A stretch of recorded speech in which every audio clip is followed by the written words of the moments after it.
Dans les prochaines semaines, dès que nous aurons des cibles bien identifiées et qui nous permettront de mener les frappes qu'il convient de mener face à un ennemi qui est Daesh et qui nous menace. El-Assad est un assassin, 240 000 morts au bilan.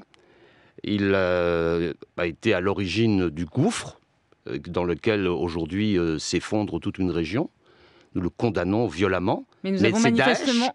C'est Daesh qui est en situation d'attaquer aujourd'hui notre pays. Parce que quand je vous disais que la donne a changé, elle a changé parce que Daesh s'est élargi, elle a changé aussi parce que sur le territoire syrien occupé par Daesh, aujourd'hui se forment des combattants dont la mission ne sera pas d'aller taper en Syrie, mais de venir taper en Europe et singulièrement en France. C'est la raison pour laquelle il y a eu une évolution et c'est la raison pour laquelle le président de la République a pris ces décisions. Les Russes protègent leurs propres intérêts en Syrie, en particulier les ports qu'ils ont en Syrie sur le littoral.